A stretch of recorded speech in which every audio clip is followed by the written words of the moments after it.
سبحان الذی اسری بعبدہ، پاک ہے وہ ذات جو لے گئی اپنے بندے کو راتوں رات مسجد اقصی سے مسجد حرام سے مسجد اقصی تک۔ اگر یہ بات کسی انسان کی طرف منسوب ہوتی تو بات اور تھی، اگر یہ فعل حضور کی طرف منسوب ہوتا کہ حضور گئے تو بات اور تھی کہ میں آیا نہیں لایا گیا ہوں، حضور گئے نہیں لے جائے گئے ہیں، اور لے جانے والے وہ ذات ہے سبحان الذی اسری، وہ پاک ہے ہر عیب سے، ہر نقص سے، ہر ذوق سے، ہر کوتاہی سے، وہ منزہ ہے، اعلی ہے، عرفہ ہے، بالا تر ہے، لہذا اس کی قدرت سے یہ ہرگز بعید نہیں کہ وہ اپنے بندے کو راتوں رات مسجد حرام سے مسجد اقصی اور پھر مسجد اقصی سے سدرۃ المنتہا تک لے جائے اور واپس لے آئے اور پھر مسجد حرام میں پہنچا دے۔ اور بعض روایات میں آتا ہے کہ وضو کا پانی ابھی بہ رہا تھا اور کنڈی جو ہے حضور کے مکان کی وہ ابھی ہل رہی تھی، معلوم ہوا وقت نہیں گزرا۔ میں کچھ بیان کروں گا، میرے بیان کرنے میں کچھ کمی اور بیشی ہونے کا اندیشہ ہے۔ اگر ہم اتنے خوش قسمت ہیں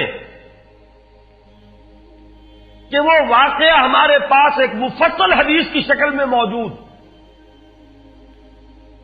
اور حدیث بھی دوسرے یا تیسرے طبقے کی کتابوں کی نہیں، متفق علیہ،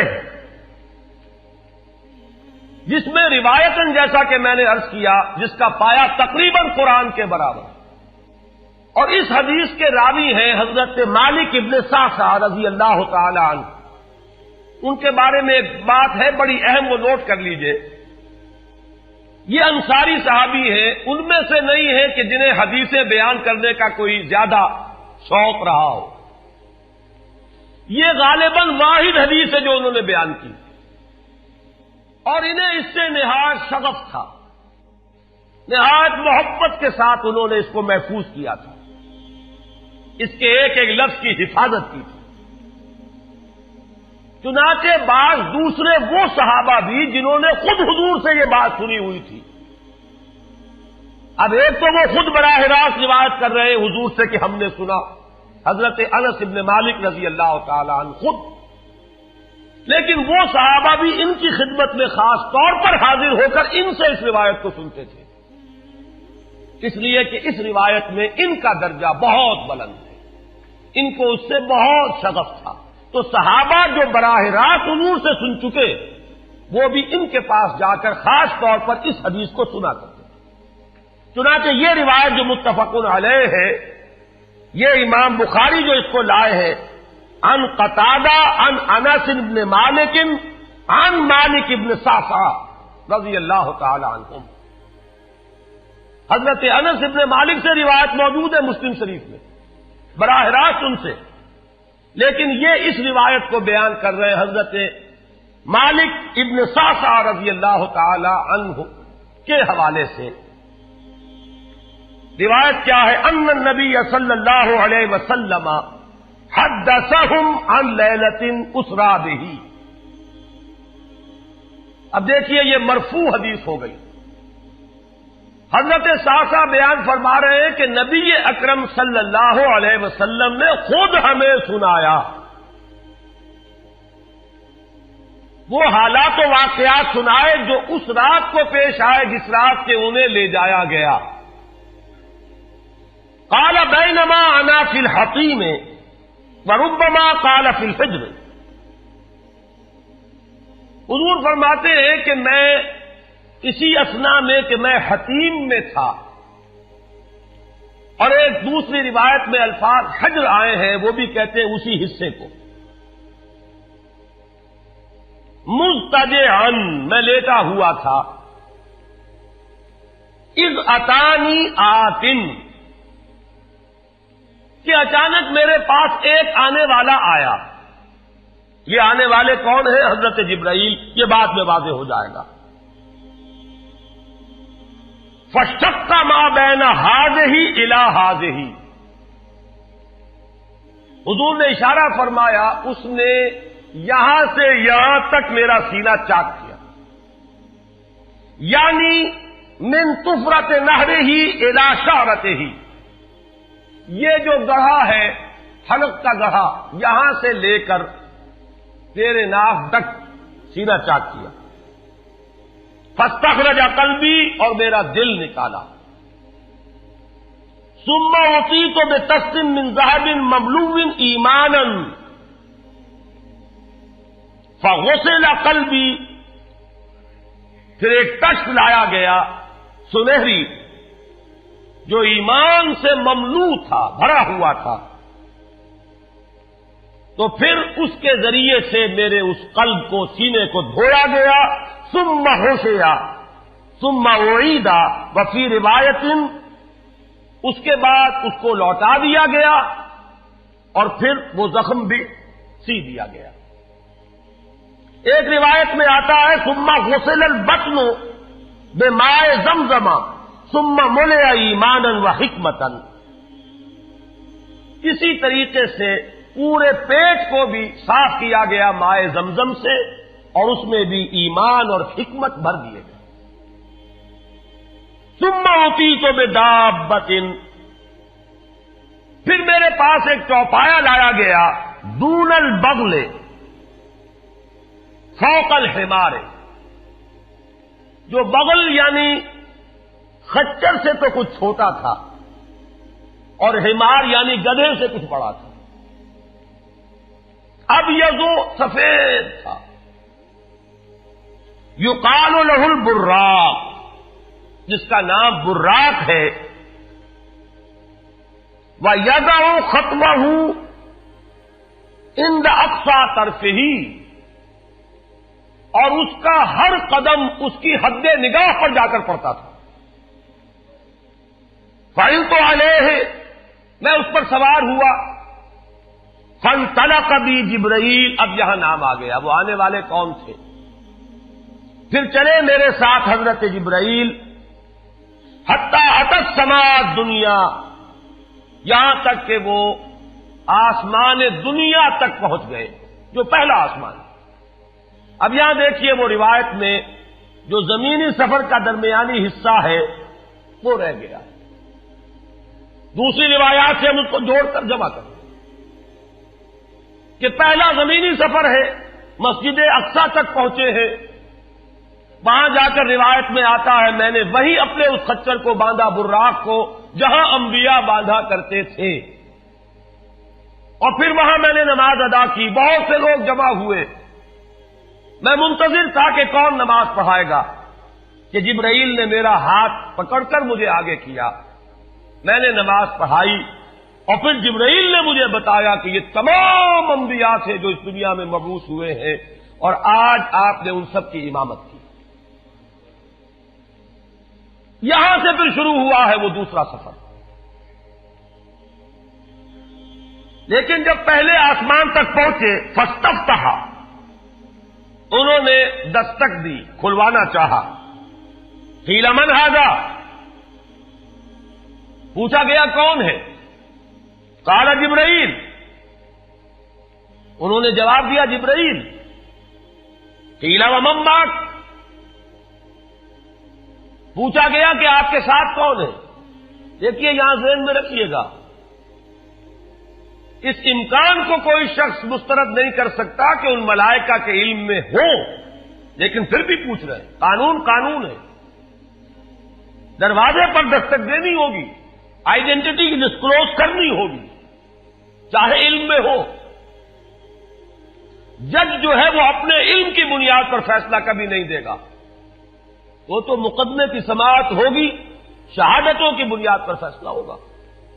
ذاتی علم کی بنیاد پر کرنا ہے تو وہ خود کسی اور عدالت میں اس مقدمے کو منتقل کرے اور وہاں گواہ کی حیثیت سے پیش ہو، تو قانون قانون ہے۔ پوچھا گیا آپ کے ساتھ کون ہے؟ قال محمد صلی اللہ علیہ وسلم۔ قیل وقد ارسل الیہ، پوچھا گیا کیا انہیں بلایا گیا ہے؟ قال نعم، انہوں نے فرمایا ہاں۔ قیل مرحبا بہ فنعم المجیء، جا ففتح فلما خلصت، اس کے بعد کہا گیا مرحبا ان کے لیے، تہنیت ہے، مبارکباد ہے، خوش آمدید ہے، کیا ہی اچھے ہیں وہ جو لائے گئے ہیں۔ پھر وہ سمائے دنیا جو ہے اس کا دروازہ کھولا گیا، میں اس میں داخل ہوا، فیضا فیہا آدم، میں نے دیکھا وہاں حضرت آدم تشریف فرما ہے۔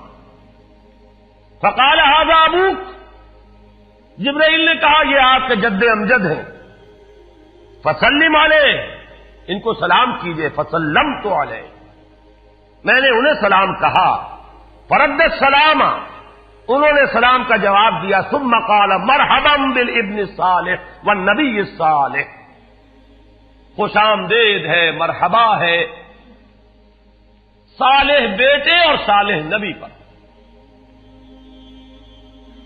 ثم صعد بی، پھر مجھے اور اٹھایا گیا، حتی اتی السماء الثانیہ، یہاں تک کہ جبرائیل پہنچ گئے دوسرے آسمان تک۔ فاستفتح، پھر وہی سوال و جواب ہے، میں اب ترجمہ نہیں کروں گا۔ قیل من ھذا قال جبرائیل، قیل ومن معک قال محمد، قیل وقد ارسل الیہ قال نعم، قیل مرحبا بہ فنعم المجیء جاء ففتح فلما خلصت، جب یہ سارا اس کارروائی کے بعد داخل ہوئے ہیں دوسرے آسمان پر، فَإِذَا یحییٰ وعیسیٰ وَهُوَ ابْنَا خَالَةٍ، وہاں میں نے دیکھا کہ یحییٰ اور عیسیٰ ہیں اور یہ خالہ زاد بھائی ہیں۔ قال ھذا یحییٰ وھذا عیسیٰ فسلم علیہما، فسلمت فردا، ثم قال مرحبا بالاخ الصالح والنبی الصالح، انہوں نے بھی کہا خوش آمدید اور مرحبا ایک صالح بھائی اور صالح نبی کو، یہاں نوٹ کیجئے گا، حضرت عیسیٰ اور حضرت یحییٰ یہ بنی اسرائیل میں سے، لہذا حضور کو اپنا بیٹا نہیں کہہ سکتے، بھائی کہہ رہے ہیں۔ آدم جد امجد ہیں، انہوں نے بیٹا کہا ہے، مرحبا بابن الصالح والنبی الصالح، وہ نبی تو ہے، سب کہیں گے نبی، لیکن کوئی بھائی کہے گا، کوئی بیٹا کہے گا، ابراہیم بیٹا کہیں گے، موسیٰ وہ بھائی کہیں گے، جن کی نسل سے آپ نہیں ہیں، وہ جو براہ راست نسل چلی آ رہی ہے اس میں جو ذکر کرے گا وہ بیٹے کے نفس سے کرے گا۔ ثم صعد بی الی السماء الثالثہ فاستفتح، قیل من ھذا قال جبرائیل، قیل ومن معک قال محمدا، قیل وقد ارسل الیہ قال نعم، قیل مرحبا بہ فنعم المجیء جاء ففتح فلما خلصت اذا یوسف قال ھذا یوسف فسلم علیہ، فسلمت علیہ، فرد ثم قال مرحبا بالاخ الصالح والنبی الصالح۔ اب مجھے ترجمے کی ضرورت نہیں ہے، ایک مرتبہ بات آپ نے سمجھ لی، اب تیزی کے ساتھ میں اس حدیث کو پڑھ دینا چاہتا ہوں۔ ثم صعد بی، پھر مجھے اور بلندی پر لے جایا گیا، حتی اتی السماء الرابعہ فاستفتح، قیل من ھذا قال جبرائیل، قیل ومن معک قال محمد، قیل وقد ارسل الیہ قال نعم، قیل مرحبا بہ فنعم المجیء جاء ففتح فلما خلصت فاذا ادریس فقال ھذا ادریس فسلم علیہ، فسلمت علیہ، فرد ثم قال مرحبا بالاخ الصالح والنبی الصالح۔ یہاں ملاقات ہوئی حضرت ادریس علیہ الصلوۃ والسلام سے۔ ثم صعد بی حتی اتی السماء الخامسۃ فاستفتح، قیل من ھذا قال جبرائیل، قیل ومن معک قال محمد، قیل وقد ارسل الیہ قال نعم، قیل مرحبا بہ فنعم المجیء جاء ففتح فلما خلصت فاذا ہارون قال ھذا ہارون فسلم علیہ، فسلمت علیہ، فرد ثم قال مرحبا بالاخ الصالح والنبی الصالح۔ ثم صعد بی حتی اتی السماء السادسہ فاستفتح، قیل من ھذا قال جبرائیل، قیل ومن معک قال محمد، قیل وقد ارسل الیہ قال نعم، قیل مرحبا بہ فنعم المجیء جاء ففتح فلما خلصت فاذا موسیٰ قال ھذا موسیٰ فسلم علیہ، فسلمت علیہ، فرد ثم قال مرحبا بالاخ الصالح والنبی الصالح۔ چھٹے آسمان پر یہ حضرت موسیٰ سے ملاقات ہوئی. فلما جاوزت بتا، جب میں آگے بڑھا تو حضرت موسیٰ روئے. قیل ما یبکیک، ان سے پوچھا گیا کہ آپ کو کیا چیز رلا رہی ہے؟ قال ابکی لأن غلاما بعث بعدی، کہ مجھے اس بات پر رونا آ رہا ہے یہ نوجوان محمد صلی اللہ علیہ وسلم، یہ میرے بہت بعد ان کی بعثت ہوئی ہے. يدخل الجنت من امته اکثر ممن يدخلها من امتی، میرے بہت بعد آنے کے باوجود ان کی امت میں سے جنت میں داخل ہونے والوں کی تعداد میری امت کے مقابلے میں بہت زیادہ ہوگی. بہرحال اپنی امت کا خیال تو ہے، وہ شفقت جو نبی اور رسول کو اپنی امت پر ہونی چاہیے وہ ہے بتمام و کمال. اسے معاذ اللہ کسی حسد پر معمول نہ کیجیے، بلکہ وہ جو احساس ہوا ہے اپنی امت کی محرومی کا، وہ ہے کہ جس نے حضرت موسیٰ علیہ السلام پر یہ کیفیت طاری کی. ثم صعد بی، پھر مجھے اور بلند کیا گیا الی السماء السابعۃ، ساتویں آسمان پر. فاستفتح قیل من ھذا قال جبرائیل، قیل ومن معک قال محمد صلی اللہ علیہ وسلم، قیل وقد بعث الیہ قال نعم، قیل مرحبا به فنعم المجیء جاء. فلما خلصت فاذا ابراہیم قال ھذا ابوک ابراہیم فسلم علیہ، فسلمت علیہ فرد السلام ثم قال مرحبا بالابن الصالح والنبی الصالح. حضرت ابراہیم نے پھر استقبال کیا، خوش آمدید صالح بیٹے اور صالح نبی کے لیے. ثم رفعت، اب ذرا یہاں نوٹ کیجئے گا، یہاں سوئد تو نہیں آیا، سوئد ابھی نہیں آیا، رفعت. پھر مجھے اور بلند کیا گیا الی سدرۃ المنتہی، یہ سدرہ منتہا ہے جس کا ذکر ہے سورۃ النجم. اسی سدرۃ المنتہا کے پاس جنت ماوا ہے، وہ جس کا وعدہ کیا گیا ہے، جو ٹھکانہ بنے گی اللہ کے نیکوکار بندوں کا، جس میں وہ رہیں گے ہمیشہ ہمیش. فادخلوها خالدین، وہ بھی وہی ہے. پھر اٹھائے گئے حضور بیت المعمور تک. ثم اعطیت باناء من خمر واناء من لبن واناء من عسل. پھر میرے سامنے یہ بیت معمور کیا ہے یہ بھی جان لیجئے. یہ در حقیقت اس سماء سابعہ پر، ساتویں آسمان پر خانہ کعبہ کا اصل جو ہے اللہ کا گھر، جس کا یہ ظل اور سایہ اس دنیا میں ہے خانہ کعبہ، یہ ہے وہ بیت المعمور، جس کے بارے میں ایک اور روایت میں الفاظ یہ آئے ہیں، اس میں روزانہ 70,000 فرشتے داخل ہوتے ہیں، اور جو فرشتہ ایک مرتبہ داخل ہوا ہے آج تک اسے دوبارہ داخل ہونے کی نوبت نہیں آئی. اسی طریقے سے وہ فرشتے ہیں جو طواف کرتے ہیں خانہ کعبہ کا. پھر جان لیجئے یہ ہماری نگاہوں سے مخفی عالم غیب کی ایک دنیا ہے اپنی جگہ، چاہے ہمیں نظر نہ آئے. پھر میرے سامنے 3 برتن لائے گئے، ایک دودھ کا اور ایک شہد کا اور ایک شراب کا. فاخذت اللبن، میں نے دودھ والا پیالہ اٹھا لیا. قال ہی الفطرہ، حضرت جبرائیل نے توثیق کی کہ یہ ہے اصل میں آپ کا انتخاب درست ہے، یہ فطرت ہے. فطرت اللہ التی فطر الناس علیہا، یہی جو فطرت انسانی سے قریب ترین شے ہے اس کا آپ نے انتخاب کیا. اتت انت علیہا و امتک، اسی فطرت پر اے محمد آپ بھی ہے اور آپ کی امت بھی ہے. ثم فرضت علیہ صلوات 50 کل یوم. ایک اور روایت میں الفاظ آئے ہیں، اس میں اس کی وضاحت نہیں ہے کہ 3 چیزیں حضور کو یہاں عطا کی گئی. ایک تو 50 نمازیں جو فرض ہوئی، ایک دن رات میں 50 نمازیں،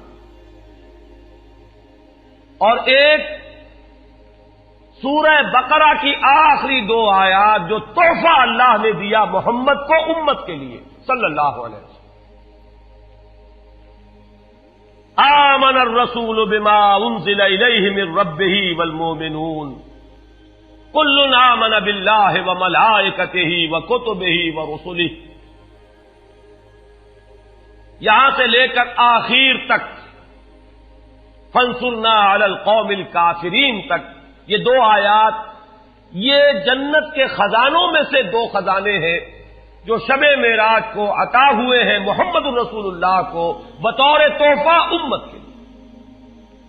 اور تیسری بات یہ کہ اے نبی آپ کی امت کے لیے یہ خصوصی بات ہے کہ آپ کی امتیوں کے گناہ کبیرہ بھی بغیر توبہ کے معاف ہو سکیں گے.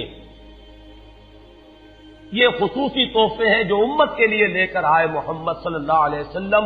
3 تحفے نماز جو اس معراج میں فرض ہو رہی ہے اور اسی کو حضور کہہ رہے ہیں الصلاۃ معراج المومنین. اہل ایمان کے لیے یہ بمنزلہ معراج ہے. اس میں پھر روایت میں تفصیل آ رہی ہے. واپس جب آئے ہیں حضرت موسیٰ سے ملاقات ہوئی اور انہوں نے یہ فرمایا کہ یہ 50 نمازیں بہت ہیں, مجھے تجربہ ہے,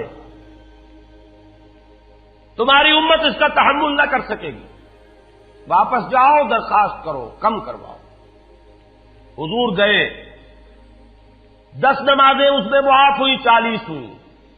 پھر یہی بات ہوئی, پھر بھیجا حضرت موسیٰ نے, پھر 30 ہوئی, پھر 20 ہوئی, چوتھی مرتبہ پھر وہ 10 اور پھر 5 رہ گئیں. اس پر بھی حضرت موسیٰ نے یہ کہا اب بھی جاؤ یہ بھی بھاری ہے. حضور نے فرمایا مجھے شرم آتی ہے, میں اتنی مرتبہ جا چکا ہوں, مزید اب جانے سے حیا محسوس کر رہا ہوں. تو ندا آئی کہ یہ 5 ہی 50 کے برابر ہیں. ہمارے ہاں قول بدلا نہیں جاتا. یہ 5 جو ہے در حقیقت یہ قائم مقام ہے ان 50 کے کہ جو اولا ہم نے فرض کی تھی. یہ 50 ہی شمار ہوں گی اگر ان کا انسان ان پر مداومت اختیار کر لے. میں آخری جملہ آپ کو اس کا سنا دیتا ہوں. فَأُمِرْتُ بِخَمْسِ صَلَوَاتٍ كُلَّ يَوْمٍ فَرَجَعْتُ إِلَىٰ مُوسَىٰ فَقَالَ بِمَا أُمِرْتُ بِخَمْسِ صَلَوَاتٍ كُلَّ يَوْمٍ قَالَ إِنَّ أُمَّتَكَ لَا تَسْتَطِيعُ 5 صَلَوَاتٍ كُلَّ يَوْمٍ وَإِنِّي قَدْ جَرَّبْتُ النَّاسَ قَبْلَكَ وَعَالَجْتُ بَنِي إِسْرَائِيلَ أَشَدَّ الْمُعَالَجَةِ. میں نے بنی اسرائیل کا حتی الامکان معالجہ کیا, ان کے حالات کو درست کرنے کی کوشش کی, لیکن مجھے تجربہ ہے یہ 5 بھی نہیں جھیلی جائیں گی. فَارْجِعْ إِلَىٰ رَبِّكَ فَاسْأَلْهُ التَّخْفِيفَ, مزید تخفیف چاہیے لِأُمَّتِكَ. قَالَ سَأَلْتُ رَبِّي حَتَّىٰ اسْتَحْيَيْتُ وَلَٰكِنِّي أَرْضَىٰ وَأُسِلُّمُ. قَالَ فَلَمَّا جَاوَزْتُ نَادَىٰ مُنَادٍ ابزیت فریضتی وخففت عن عبادی. متفق علیہ. مجھے ندا آئی کہ میں نے اپنے بندوں پر تخفیف کی. اس میں وہ ذکر نہیں ہے, دوسری روایت میں ہے کہ ساتھ ہی وضاحت ہو گئی کہ یہ 5 نمازیں بھی 50 کے برابر ہے. میری بات نہیں بدلی گئی ہے, وہ در حقیقت میں نے اسی 50 کا رتبہ جو ہے ان 5 کو عطا فرما دیا. یہ روایت ہے جو متفق علیہ ہے.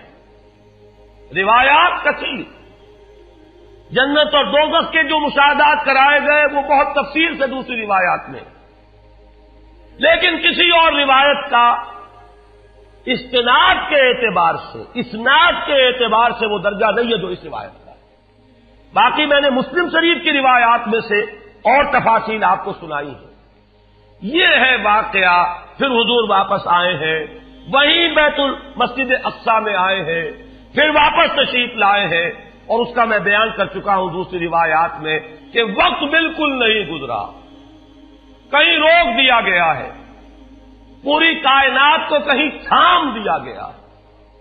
یہ بات تو وہ ہے جو آج سے پہلے بھی سمجھ میں آ سکتی تھی کہ شاید کسی ایک جگہ پر پوری کائنات کو روک دیا گیا. وقت بالکل نہیں گزرا کسی کے لیے. لیکن جیسا کہ میں نے عرض کیا, اس وقت تو یہ بھی سمجھ میں آتا ہے کہ سب کے لیے وقت گزر رہا ہو اور صرف محمد الرسول اللہ کے لیے نہ گزرے صلی اللہ علیہ وسلم. آج یہ بات بھی سمجھ میں آ سکتی ہے, لیکن یہ ہے کہ قرین قیاس وہی پہلی بات ہے. کہ اس میں پورے اس وقت کے لیے وقت کی رفتار کو روک دیا گیا ہو، وہ مسئلہ یاد آ گیا کہ آگے بڑھو یا وقت کی رفتار روک دو۔ تو یہ وقت کی رفتار ہے جو محمد الرسول اللہ صلی اللہ علیہ وسلم کے لیے روک دی گئی۔ اس کے بعد جو ہنگامہ ہونا چاہیے تھا وہ ہوا۔ صبح جب حضور نے فرمایا کہ یہ میرے ساتھ واقعہ پیش آیا ہے تو جو رد عمل ہونا چاہیے تھا وہ ہوا ہے۔ یہاں تک بھی ہوا ہے کہ بہت سے مومنین صادقین متزلزل ہو گئے، مشرکین نے، کفار نے بغلیں بجائی کہ اب ہمیں موقع مل گیا۔ معلوم ہوتا ہے ابھی تک تو شک ہی کی بات تھی کہ ان کو کچھ خلل دماغی کا عارضہ ہے، اب تو ثابت ہو گیا، کسی شک و شبے کی گنجائش نہیں۔ چنانچہ اب آپ اس کا اندازہ کیجئے، یہ واقعہ مکے میں بیٹھ کر بیان کیا جا رہا ہے، امتحان لیے گئے ہیں۔ اچھا اگر گئے تھے تو بتاؤ مسجد اقصی کے ستون کتنے ہیں، وہاں کی کھڑکیاں کیسی ہیں؟ حضور فرماتے ہیں، ایک حدیث موجود ہے کہ میں گھبرا گیا، اس لیے کہ کس کو یاد رہتا ہے، مسجد اقصی میں جا کر حضور ستون تو نہیں گن رہے تھے، لیکن یہ کہ جب پوچھا جا رہا ہے تو مجمع میں تو ہو سکتا ہے کہ تالی پٹ جائے کہ اچانک اللہ تعالی نے میرے سامنے مسجد اقصی کو کر دیا، اب میں دیکھ کر بتا رہا ہوں اور لوگ دنگ ہو رہے ہیں۔ اب دیکھیے وہ مشاہدہ جو میں نے عرض کیا تھا، مشاہدات بے شمار ہیں۔ جنت سامنے لے آئی جاتی ہے اور آگ سامنے لے آئی جاتی ہے، جہنم سامنے لے آئی جاتی ہے، مسجد اقصی سامنے لے آئی گئی ہے، جن میں سے ہر سوال کا جواب حضور نے مشاہدے سے دیا۔ اسی ضمن میں وہ واقعہ آتا ہے کہ حضرت ابوبکر کے پاس گئے لوگ دوڑے دوڑے، وہ یہ سمجھتے تھے کہ اگر یہ پالا ہم مار لیں تو پھر ہماری جیت ہے، ابوبکر کو اگر ہم متزلزل کر دیں تو پھر گویا کہ ہمارے لیے کوئی اور پرابلم نہ رہے گا۔ روایت میں آتا ہے حضرت ابوبکر نے بھی سن کر ایک دفعہ جھرجھری لی ہے، لیکن صرف ایک سوال کیا، کیا واقعی وہ یہ فرما رہے ہیں؟ لوگوں نے خوش ہو کر کہا، تالیاں بجائے، ہاں ہاں کہہ رہے ہیں، چلو ہم لے چلتے ہیں۔ انہوں نے سمجھا کہ ہمارا وار جو ہے کارگر ہوا ہے، واقعی کو تزلزل ہے، لیکن اگلا جواب ابوبکر کا یہ تھا، اگر وہ کہہ رہے ہیں تو 100% درست کہہ رہے ہیں۔ میں روزانہ یہ مانتا ہوں کہ فرشتہ آسمان سے ان کے پاس آتا ہے، تو اگر ایک مرتبہ انہیں آسمان پر لے جایا گیا تو یہ کون سی بعید ہے؟ یہ ہے وہ دن کہ جس کے بعد صدیق اکبر شمار ہوئے ہیں ابوبکر صدیق۔ حضرات، معراج النبی کے موضوع پر ڈاکٹر صاحب کی یہ تقریر اس کے بعد بھی چند منٹ جاری رہی تھی، لیکن چونکہ ہمارے پاس C90 کا کیسٹ ختم ہو چکا تھا، اس لیے اس کی ریکارڈنگ ہم نہیں کر سکے۔ بہرحال اسی پر اکتفا فرمائیے۔